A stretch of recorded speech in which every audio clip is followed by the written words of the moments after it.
Bien, hermanos, primero que nada, pues para mí es un placer estar aquí en esta mañana. Dios ha sido bueno. Amén. ¿Con cuánto Dios ha sido bueno?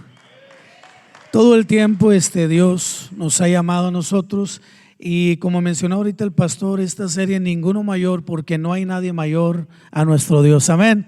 Y en esta mañana precisamente la parte que me toca compartir es confiando en un Dios autosuficiente. Cuando hablamos de Dios, no queremos nosotros imaginarnos en un Dios más o en alguien más, o no queremos nosotros ni siquiera pensar en compararlo con algún otro Dios, porque hermano, nuestro Dios es único. Amén.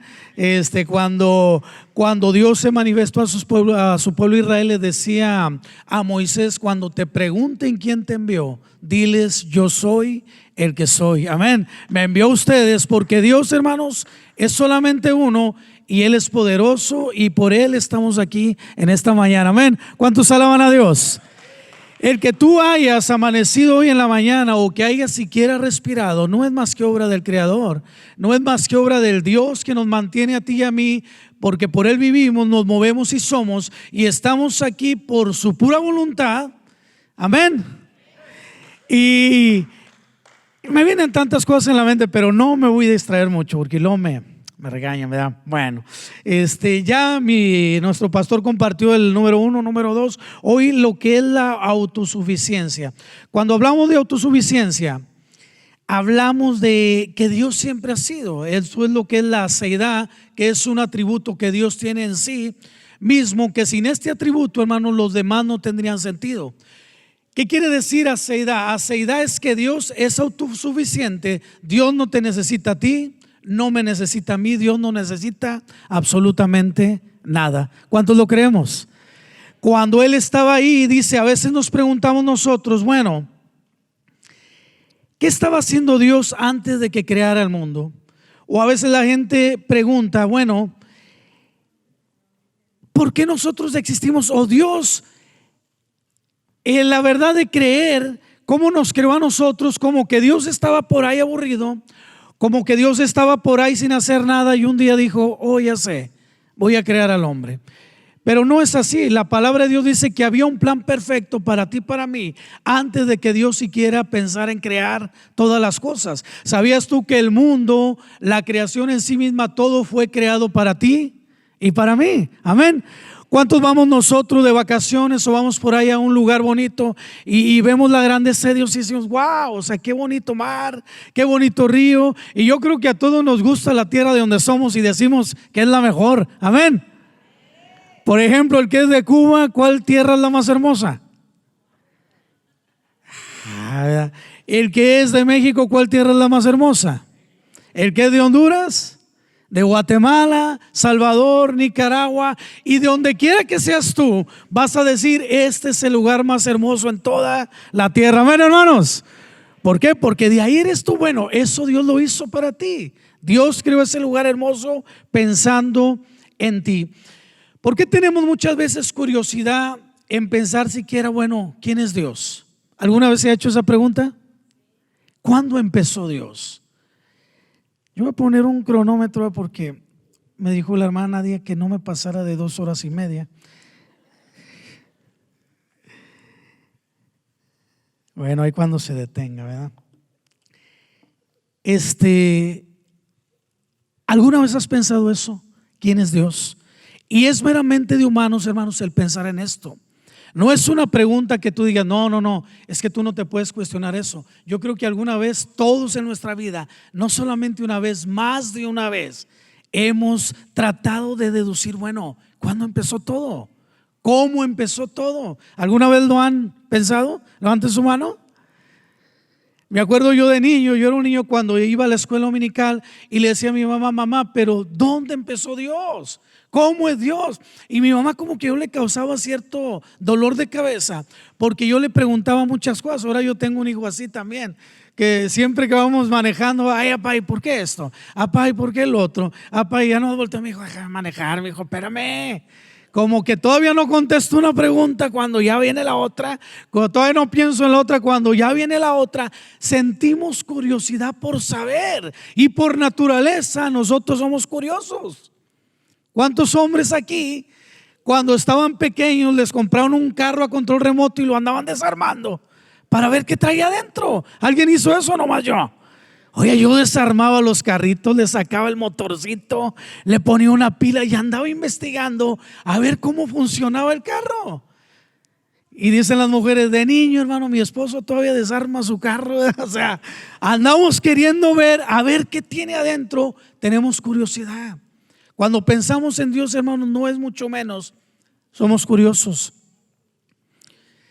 Y la palabra de Dios nos habla un poquito. Dice, este atributo, como la simplicidad, es un atributo que ayuda a los demás atributos a que tengan sentido para nosotros. Aquí yo hice un apunte. Dios no es como un superhéroe. Nosotros a veces, o yo he visto que en algunas partes de internet lo comparan con superhéroes, o lo ponen ahí a Jesús platicando con superhéroes como si fuera uno más, como si fuera igual. ¿Sabes qué? No. Yo con mis hijos, créeme, no hay película de superhéroes que no haya visto ya. Una tras otra, y tú dices, wow, se ven poderosos, pero hermanos, nada comparable a nuestro Dios. Amén. Me recuerdo cuando Jesús se levantó, que estaban las olas del mar y estaba descansando, y los discípulos ahí, hey, que no te preocupa. La Biblia dice que Jesús con cierta molestia se levantó y dijo, ¿qué pasó? Pues es que mira que perece. Ay, Jesús simplemente le dijo al mar, enmudece. ¿Y qué pasó? Hermano, ese tipo de poder es el que Dios posee. Ese tipo de poder es el que Dios tiene. A veces nosotros vemos las cosas como imposibles, pero la Biblia dice, lo que es imposible para el hombre, para Dios todas las cosas son posibles. Y yo quisiera ir a la palabra en Romanos capítulo 1, versículo 20. Dice, pues desde la creación del mundo todos han visto los cielos y la tierra por medio de todo lo que Dios hizo. Ellos pueden ver a simple vista las cualidades invisibles de Dios, su poder eterno y su naturaleza divina, así que no tienen excusa para no conocer a Dios. La gente no puede decir que no conoce a Dios, o no pueden decir que no lo pueden conocer. La misma palabra en San Juan 17:3 dice, esta es la vida eterna, que te conozcan a ti, el único Dios verdadero. ¿Qué quiere decir esto? Puedes llegar a conocer a Dios, pero para eso se requiere cierto compromiso con Él. Para esto se requiere fe en Él, porque sin fe es imposible agradar a Dios. Tú tienes que tener esa fe puesta en Él y decir, bueno, yo creo que Dios es poderoso para esto, para lo otro. A veces nosotros fallamos en pensar o en siquiera decir, no, es que Dios no puede hacer esto, hermanos. Para Dios todas las cosas son posibles. ¿Cuántos lo creen? Si nosotros aquí en esta mañana nos pusiéramos a platicar en una mesa lo que Dios ha hecho por cada uno de nosotros, nos quedaríamos boquiabiertos, porque hermanos, Dios ha hecho milagros en nuestra vida. Amén. Dios ha hecho algo a favor de nosotros, cuando no sanidades, milagros, proezas, maravillas. El simple hecho de la salvación es el más grande milagro que tenemos nosotros. Y dice, la creación se hace visible, como mencionaba anteriormente. Tú puedes ver la grandeza de Dios, las maravillas, y no puedes ignorar su poder. No puedes ignorar su grandeza. No puedes ignorar quién es Él. El eterno Dios, que a través de la historia se ha esforzado por tener contacto con el hombre. El eterno Dios que por miles de años se ha empecinado en amar a su máxima creación.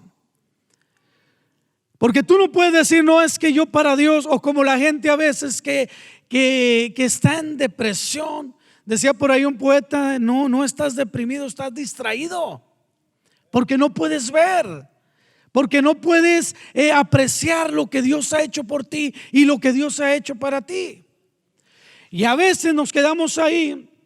Dice, Dios no es únicamente el dueño de los cielos y el dueño de la tierra. Él es el dueño de todas las cosas.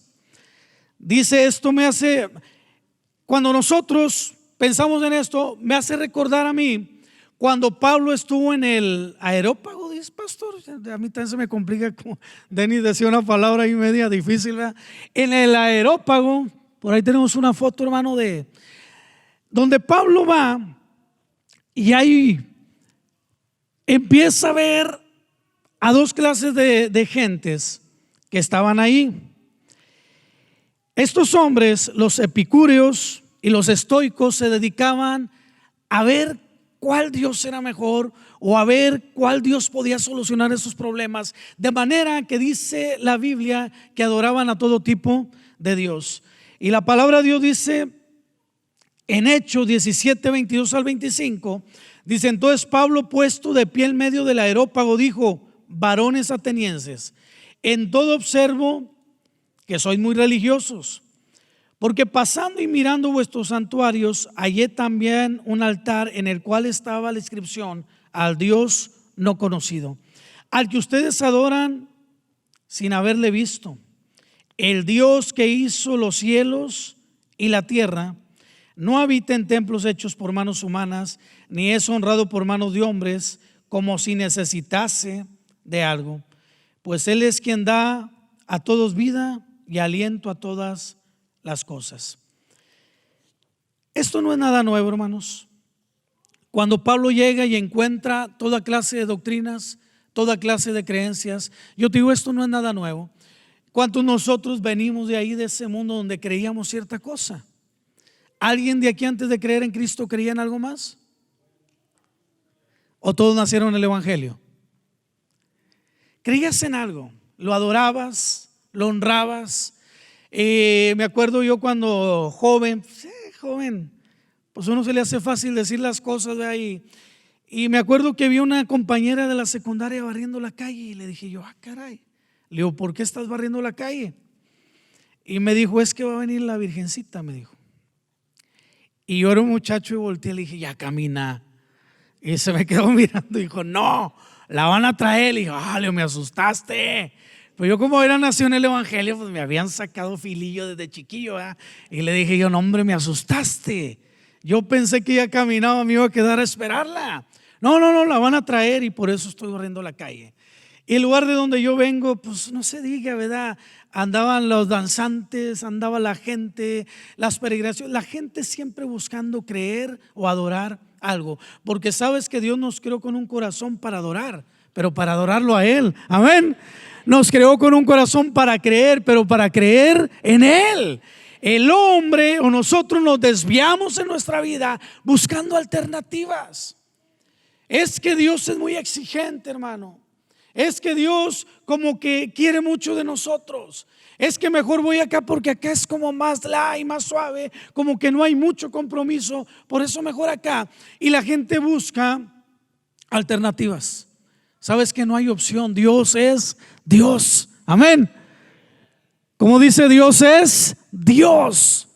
Y Él lo que espera de Él, que Él sea así. Pero la gente a veces piensa: no, es que hay que aplaudirle porque si no se enoja. Es que hay que alabarle porque si no se deprime. Hermanos, Dios no nos necesita.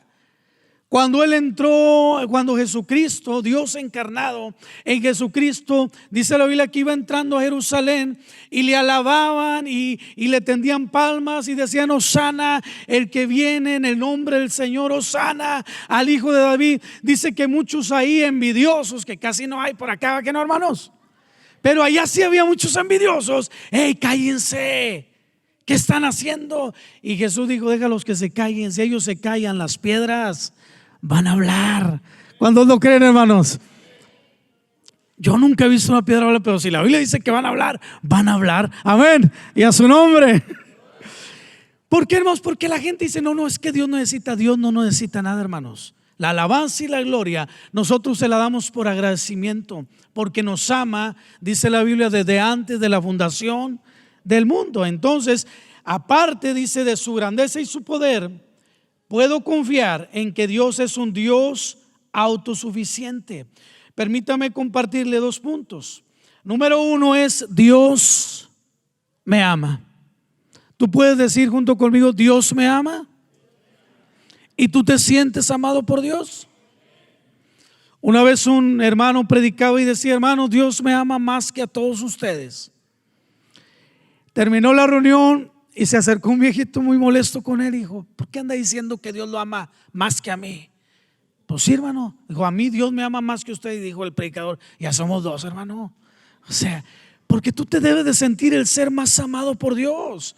Porque tú debes de sentir eso, porque de tal manera amó Dios al mundo. Y cuando habla del mundo, no está hablando de todo el montón de gente, de todo el montón de personas. Está hablando de ti.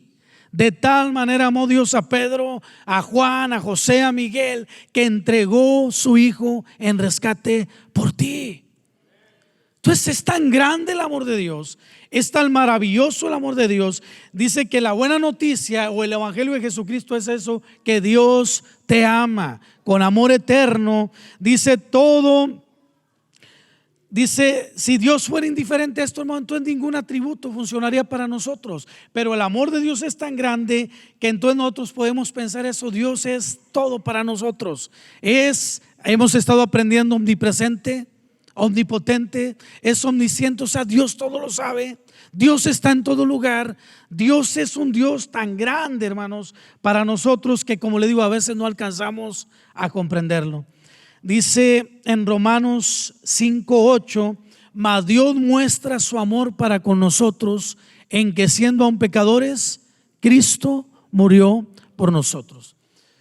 Yo te digo, viendo nuestra vida, cómo éramos nosotros, cómo a veces somos, ¿merecíamos que Dios entregara a su hijo por ti y por mí?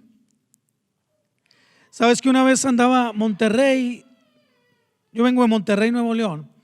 Es una ciudad como Houston, mucho tráfico, mucho ajetreo, mucho para acá y para allá, mucha ocupación, a veces como aquí, que a veces no te tomas el tiempo de meditar en la palabra de Dios. Pero Dios sí se toma el tiempo para hablarte. Dios sí se toma el tiempo para amarte, para buscarte.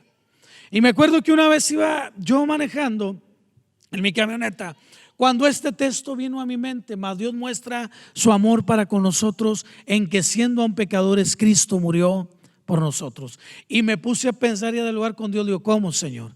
Entregaste a tu hijo por mí, el eterno, por mí. Y como que da en pensar, hermanos, como que nosotros fuimos más valiosos aún sobre su propio hijo. Y entré en un dilema y decía yo, bueno, ¿cómo puedo comprender esto? Y no quiere decir que así haya sido, sino que la Biblia dice que el mismo Hijo de Dios se entregó a sí mismo por nosotros. ¿Cuántos lo creen, hermanos? Que murió en la cruz del Calvario para que tú y yo tuviéramos vida y la tuviéramos en abundancia. Es tan grande el amor de Dios que no lo puedes comprender con la mente humana y decir, bueno, ¿qué tanto me ama Dios? No se puede medir, hermano. No se puede medir en cantidades, ni mucho, ni poco, ni lo excelso. O sea, no podemos medirlo simplemente. Otra noche puse música en una bocina que tenía y la música rodaba y entre la madrugada me despertaba. Pero algo llamó mi atención. No sé quién no use de oír música cuando duerme, pero nosotros siempre, bueno, mi familia, mis hijos, yo siempre ponemos música cuando dormimos despacito. Música de adoración, y entre los cantos resaltó un poema de un hombre que yo, pues hasta ese entonces no sabía que era convertido. Un chaparrito se llamaba Nelson Ned, que había recibido a Jesucristo, que había sido un cantante en el mundo o en lo secular, y empezaba un poema, y cuando yo despierto lo primero que oigo es Dios te ama. Y tú dirás, bueno, pero ¿qué de nuevo tenían esas palabras para mí? Si yo empecé a ir a la iglesia cristiana de los 4 años. Cuando sucede esto ya tengo 34, ya pasaron 30 años. ¿Qué de nuevo puede tener para mí las palabras Dios te ama? Y sigue diciendo, cuando yo oigo esto y me despierto, y si no te ama con un amor como los demás, te ama con un amor eterno, porque decía, Dios no tiene amor, sino que Dios es amor. Y cuando pensamos en eso, como mencionaba el pastor, como mencionaba Denis, no quiere decir que Dios tenga, hermano, Dios es. Tú puedes ir a comprar con el señor de la tienda abarrotes porque él tiene abarrotes, pero él no es abarrotes, ¿o sí? Pero con Dios no puedes ir a comprar un poquito de amor porque él no tiene amor. Dios es amor. Y si Dios habita en ti, entonces tú también vas a poder amar. Amén. ¿Por qué le amamos? Dice la Biblia. Porque Él nos amó primero. ¿Por qué estamos aquí? Porque nos sentimos amados por Él y de ese amor nosotros compartimos, hermanos. Sin Él no podríamos dar nada simplemente. Sin Él no podríamos sentir compasión. Sin Él no podríamos tener generosidad. No podríamos tener lo mejor, porque lo mejor que hay en nuestras vidas viene de parte de Dios. Amén, hermanos. No podemos jactarnos entonces. No podemos nosotros decir, es que yo tengo esta virtud, es que yo tengo el otro. No, porque lo que tú tienes bueno proviene de Dios. Todo don perfecto, toda dádiva proviene de Dios. No proviene de ningún otro lado más que de Dios. Todo está en Él y todo proviene de Él. Entonces podemos confiar en este Dios que es amor. Podemos pensar, dice la Biblia, que Él mostró su amor. Dice, esto significa que si usted está esperando saber si Dios le ama, pues aquí dice que no solamente nos ama, o sea, Él ya hizo algo, entregó a su Hijo. Él nada más se quedó en palabra de decir yo te amo. No, Él hizo. Amén. ¿Qué dice por ahí las mujeres? No quiero hechos. ¿Sí o no? Qué fácil es decir te amo, pero bríncale, papá. Amén. Igual el hombre, pues sí me amas, pero ¿dónde está la comida? Nosotros estamos acostumbrados a los hechos, hermanos, porque las palabras, dice por ahí el dicho, se las lleva el viento. Pero los hechos, hermanos, son innegables. Dios ha manifestado su grande amor. Y aquí estamos tú y yo. ¿A poco cuando te levantas en la mañana y te miras en el espejo no le dices, Dios, te luciste, Señor? O si no te echas porras tú, pues ¿quién, hermano? Es grande tu amor, Dios, grande tu misericordia. Por eso estamos aquí.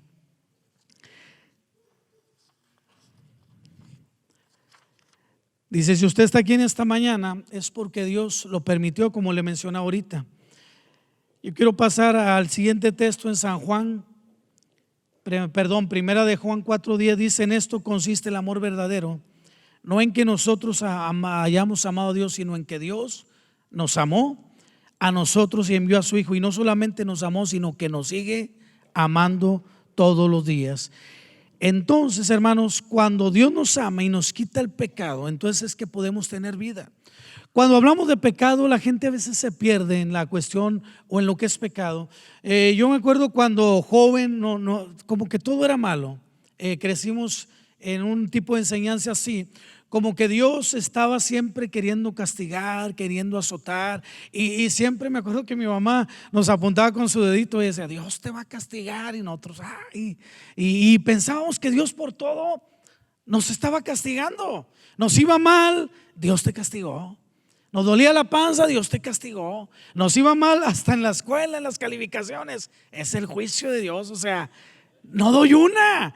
¿Por qué? Porque parecía que Dios todo el tiempo estaba enojado conmigo. Y así me crearon así esa imagen. Y créame, así crecí, así me casé. Entonces imagínense la clase de conflictos y problemas que generé en el principio de mi familia, creyendo en un Dios que castigaba por todo y de todo. Tampoco creo en un Dios que pasa todo por alto. Pero hermanos, Dios nos ama sobre todas las cosas, y su propósito o lo que Él quiere es que nosotros permanezcamos en Él y su amor permanezca en nosotros. Y estaba yo con esa idea siempre de que Dios nos va a castigar, Dios va a hacer esto, va a hacer lo otro. Y en cuestión de pecados teníamos un concepto muy errado de lo que era el pecado, cuando la palabra pecado ni siquiera es una cuestión de iglesia, ni una cuestión que venga en la Biblia. Perdón, viene en la Biblia, pero no es una cuestión religiosa. Cuando se habla de pecado, se habla de errar el blanco. La palabra pecado provenía de cuando practicaban el deporte de arquería. Cuando usaban el arco y erraban el blanco, decía pecó, erró el blanco. ¿Sabes qué? Eso es la definición de pecado, cuando tú te desvías del propósito divino de Dios en tu vida. Cuando tú te vas alejando, te vas apartando. Yo he oído la expresión a veces que la gente menciona, fulano cayó en pecado. Yo no creo que la gente caiga en pecado. La gente se va desviando poco a poco. La gente se va alejando poco a poco. No puede decir cayó. No, no, no. Él se fue alejando hasta que ya su pecado dio a luz la muerte y la muerte se manifestó. Entonces tú puedes decir, la persona se alejó, erró el camino. Pero si permaneces en Dios y Dios permanece en ti, entonces tú vas a poder perseverar. Tú vas a poder caminar, tú vas a poder alcanzar y tener al alcance ese Dios eterno que tú dices, bueno, ¿quién es el hombre? Decía David. Perdónenme que me salga un poquito de lo que no está escrito ahí, pero se me viene a la mente. Decía David, ¿quién es el hombre para que tú le visites? David veía la grandeza de Dios y decía, bueno, ¿quién soy yo para que tú puedas venir a manifestarte a mí? Y ahí es donde tú te das cuenta y dices, bueno, entonces Dios tiene cosas grandes para mí. Debes de permanecer y caminar en Él y tener un compromiso fuerte con Él. ¿Por qué? Porque Dios ha confiado en ti. Nos ha confiado su palabra, nos ha confiado su evangelio, nos ha confiado todo a nosotros porque nos considera lo máximo. Amén. Oye, y si Dios me considera lo máximo, ¿quién soy yo para no creerlo? Por eso cuando el diablo venga y te diga, no, tú no sirves para nada, no, tú no puedes, no, tú esto, dile, este para allá, mugroso. O sea, si Dios dice que sí puedo, amén.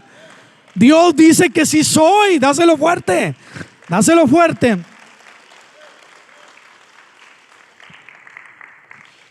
Entonces, número uno, el amor de Dios está vigente hasta hoy en día. Dios no te amó nada más la primera vez que tú llegaste al evangelio, no, Él te sigue amando, amén. Él no te amó con un amor como luego se dice terrenal, que la gente tiene un enamoramiento y luego se le olvida. Y no quiero entrar en detalles, ¿verdad? Pero se le olvida. Dios hizo un compromiso contigo y no se le va a olvidar jamás, porque con amor eterno dice, te he amado y te he prolongado mi misericordia. O sea, Dios no se le olvida, hermano. No quiere decir que ya amaneció otro día, Dios amaneció de malas y ¿sabes qué? Ya no te quiero. O sea, eso, Dios no es así. Dios te ama todos los días. ¿Cómo se dice? Every day. Ahí la llevo. Dios te ama. Dile a tu hermano al lado, hermano, Dios te ama, que no se te olvide.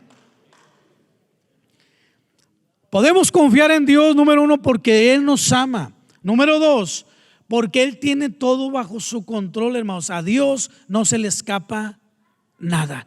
Si tú crees que en determinado momento de tu vida Dios se fue de tu vida y te dejó solo, no es así, hermano. Aunque tú te hayas sentido solo, Él siempre ha estado ahí. Hemos pasado por momentos difíciles en nuestra vida. Hemos pasado por momentos de soledad en que pensamos que Dios se alejó de nosotros, en que pensamos que Dios ya no está ahí, en que pensamos que nos abandonó. Dios no es así, hermanos. Dios está siempre ahí, tiene todo bajo control. Y cuando a veces no ves la luz o no ves la respuesta, no te desesperes. Espera en Jehová, dice, Él va a hacer lo que te prometió que iba a hacer. Pero debes de esperar y tener esa confianza en Él. Dice, Dios tiene todo bajo control. Isaías 46:9 dice, recuerden las cosas que hice en el pasado, pues solo yo soy Dios y no hay otro como yo. Solo yo puedo predecir el futuro antes que suceda. Todos mis planes que se cumplirán, dice, porque yo hago todo lo que deseo. Cuando vimos esto decimos, ay, Dios se cree mucho. No se cree, hermanos, es mucho, amén. Dice Dios, mira, yo hago que las cosas sucedan. Yo conozco el futuro, yo hago lo que quiero hacer y Dios es Dios, amén. Aún si nos hablara así, ¿a poco tú le ibas a decir, no, bájale, no, ¿cómo? Dios es Dios. Dice, endureceré al que yo quiera y tendré misericordia del que yo quiera, porque a final de cuentas nosotros somos su creación, hermanos. Yo no entiendo cómo hay hombres hoy en la actualidad que desafían a Dios de una manera arrogante, como de que ¿quién es Dios? Que Dios no existe, que esto y lo. Digo, tanta misericordia, tanta paciencia tiene Dios para con estas personas. La naturaleza de nosotros diría, ¿sabes qué, Señor? Chamúscalos, o sea, acaba con ellos. ¿Te acuerdas cuando Jesús traía discípulos por ahí? Había dos que les mencionaban los hijos del trueno. ¿Quiénes eran? Los hijos de Zebedeo. ¿Cómo se llamaban? Jacobo y Juan. Iban por ahí y dice que había unas personas por ahí, pues haciendo cosas que no estaban correctas. Y dice, Señor, oramos para que caiga fuego del cielo. ¿Cuántas veces tú has querido orar así, hermano, para que caiga fuego del cielo? Pero hazte a un lado, hermano, no te vaya a alcanzar a ti también, ¿verdad? Porque, oye, si hablamos de justicia divina, si hablamos de que Dios sea justo, Señor, que caiga fuego y lo achicharre de él, te va a decir Dios, pues hazte para allá, porque no vayas a alcanzar tú también. Porque somos buenos para ver al que está errando allá, pero somos malos para ver en qué estamos fallando nosotros. ¿Cierto o no es cierto? Pero aquí no hay de eso, allá en Monterrey hay muchos, pero yo espero que acá no hay. Somos dados a proclamar juicio sobre las personas y hasta cruzamos los dedos a veces para que no les vaya bien, porque según nosotros, nuestra perspectiva está mal. Pero dijo Jesús, ¿quién eres tú para decir quién está mal o quién está bien? Dios es el único, hermanos. Entonces Él tiene el control de todas las cosas. Dice, yo hago lo que yo deseo. No hay nada ni nadie, dice, para comparar a Dios. No lo podemos comparar con otras religiones, no lo podemos comparar con otro Dios, porque ni siquiera, hermanos, ni siquiera, o sea, nada sería comparable con nuestro Dios. Cuando piensas en la grandeza de Dios en el cielo, en la tierra, en el universo, y la palabra dice que Dios es más grande que todo esto, hermanos, no hay comparación alguna. Y a esa clase de Dios, o a ese Dios, es el que nosotros servimos. Amén. Es el que en el que nosotros creemos. Dice entonces, ¿qué debemos hacer? Debemos permitir que Dios reine y haga su voluntad en nuestra vida. ¿Por qué? Porque Él tiene todo bajo control. Y como Él tiene todo bajo control, pues debemos dejar que Él sea en nosotros. Como expresara el apóstol Pablo, ya no vivo yo, pero Jesucristo vive a través de mí. Cuando tú dejas que Él sea, entonces que las cosas funcionan bien. Cuando tú quieres darle una ayudadita a Dios, que porque a lo mejor si yo hago esto, hago el otro, es mejor. Quiero que sepas que muchas veces, o todas las veces, la vamos a regar. Amén. Así dice en mi rancho, no sé, pero la vamos a regar, o sea, vamos a cometer errores. Mejor dejemos que Él tome el control de nuestra vida. Yo quiero terminar con este texto, Proverbios 21, 1 y 2. Dice, como una corriente de agua es el corazón del rey en la mano del Señor, quien lo conduce a todo lo que quiere. Todo camino del hombre es recto ante sus ojos, pero el Señor es el que examina los corazones. Dios es Rey de reyes, Señor de señores. Como una corriente, dices, en manos de Dios, un rey, pero Él lo conduce hacia donde Él quiere, porque finalmente estamos nosotros para hacer la voluntad de nuestro Dios. Amén. Entonces dejemos que Él tome control en nuestra vida, número uno. Número dos, dice, en tiempos difíciles los reyes llevaron grandes ejércitos y controlaban enormes batallas. Pero para Dios, dice, el corazón de un rey no es más que un arroyo, o sea, en las manos poderosas de Dios. Olvídate, hermano. Si tú dejas que Dios sea quien tome tu camino, si tú dejas que Dios sea el que conduzca tu vida, entonces el amor de Dios se va a manifestar a través de ti. En esta mañana yo quisiera cerrar con esto y decirte, si tú has batallado en tu vida, no has tenido el control, deja que Dios tome el control. La palabra de Dios dice que Él entregó a su Hijo por ti en la cruz del Calvario, y Él quiere que tú le abras su corazón y digas, Señor, ven a mi vida en esta mañana, toma mi corazón, toma mi ser, déjame conocerte. Y cuando tú conozcas a Dios, verás que la vida que habías vivido no era nada incomparable a conocer el eterno Dios. Te voy a pedir que te pongas de pie en esta tarde, en esta mañana, perdón. Señor, agradecemos la bendición de estar aquí en esta mañana, Dios. Gracias por tu palabra, Señor. Gracias, Señor, porque sabemos que tú nos amas y tienes el control de nuestra vida, Señor. Enséñanos a amarte de igual manera, Señor. Enséñanos a adorarte, Dios, con la conciencia de quién eres tú, Señor. Enséñanos, Dios, a servirte con la conciencia de la grandeza de tu poder, Dios, de tu amor, de tu bondad. Señor, enséñanos a amarte, Señor, en esta mañana. Te adoramos, Jesús, te bendecimos. Aleluya.